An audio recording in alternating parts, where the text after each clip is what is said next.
Hey everybody, doing another high temp pulled pork cook today, and I'm using this Firebudfrands body buzz rub.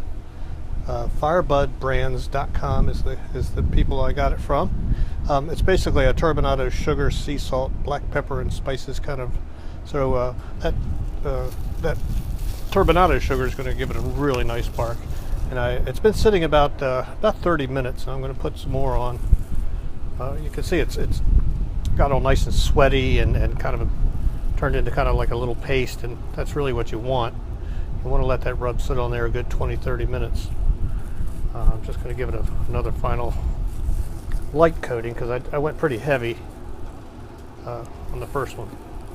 And I'm going to cook it at high, like I said, high temp. I'm going to do 350. It worked out great for me last time. I got the technique off of RECTEC Grills because I'm cooking it on my RECTEC Mini today.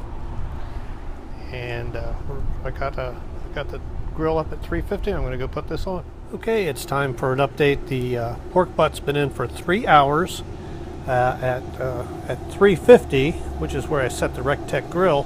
However, since the get-go, my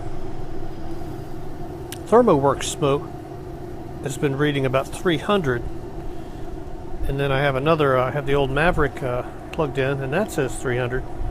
Let's see, where are we? There we go, 300.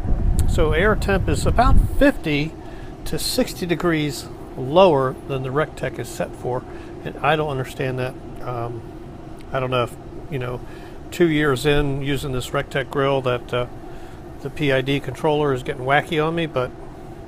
So we're 50 to 60 degrees off as far as, but I'm still cooking at high temp, and at 3 hours in, let's just take a peek, see how our pork butt's doing.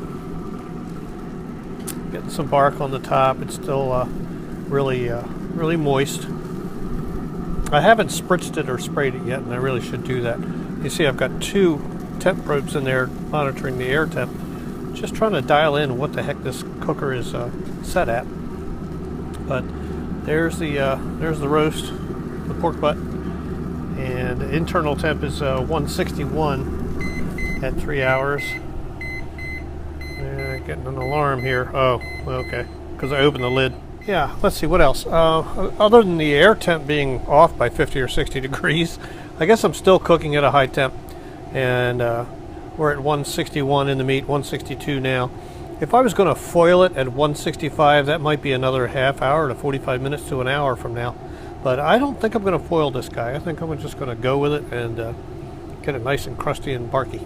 So, okay, we'll check back in maybe another hour or two. So 3 hours in, here's where we're at.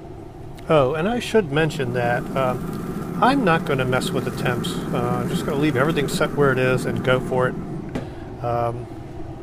I'm leaving the RECTEC set it at 350, and if it's not 350, if it's only 300 or 280 or 290, so be it. My goal is when you're doing a pulled pork or pork butt, you always cook to temp. The ultimate goal is 203 degrees in the meat. So we've got a ways to go. Probably on a 7-pounder, an hour a pound. And the high temp method is going to cut it back a little to 5 or 6 hours, so still got another 2 hours to go at least.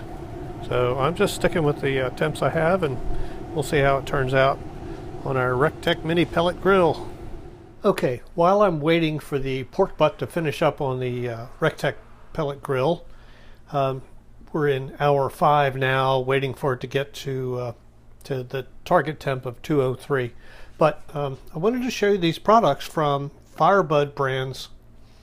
We're going to start with the Body Buzz Rub. That's what I put on the pork butt. Let me show you what it looks like. It's a very fine grind, and the ingredients are listed in the video description. But that's the rub I put on. It's very sweet. It starts out with turbinado sugar and goes on from there. Your typical, spicy, sweet, spicy rub. Very good. And you can see it's a very fine grind. Made for a great bark. And we'll see that when it comes out. Today, on this pulled pork, I'm going with this slap sauce. Now the guys at at Firebudfrands tell me this is the sauce that started the business, and it's perfect on pulled pork. So let me crack this label off here. Let's look at this. Look at this sauce together. Yellow mustard, Carolina sauce perfection, they call it. Okay, well, they're in Atlanta, Georgia, but they've come up with this Carolina mustards. I love a mustard barbecue sauce. So I opened this slap sauce, and let's see what this stuff looks like. Pour a little in there. Very bright yellow color. Looks like mustard to me, with specks and flecks and all kinds of spices. Let me give it a little taste here. Ooh, wow. Very, very tangy and mustardy. Wow. It's like a kicked up. It's a kicked up mustard. I mean, there's no other way to say it.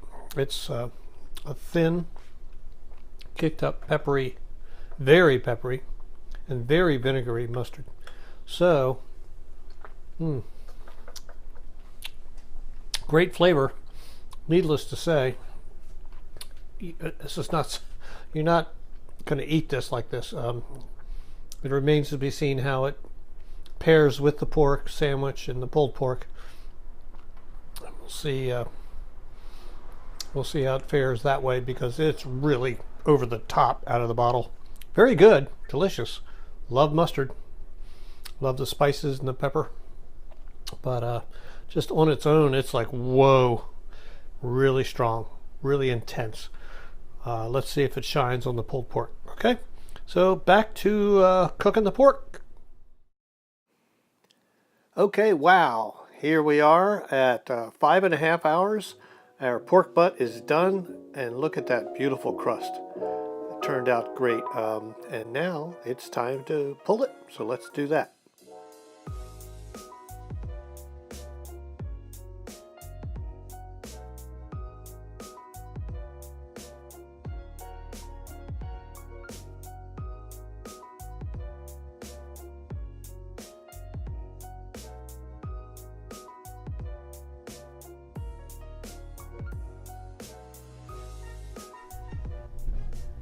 Here is the results of our pulled pork. We've got a full pan here. Probably out of the 7 pounds, we got about four pounds of pork, 4 or 5 pounds. So we're going to make some sandwiches now. Okay, time to eat. I've got some slap sauce on a little pulled pork sandwich over there, and I've got some Cosmos Competition BBQ on this one. Got some homemade coleslaw. Poor man's slaw. And if you don't know what poor man's slaw is, just ask us. We'll tell you. It's delicious. So let's eat.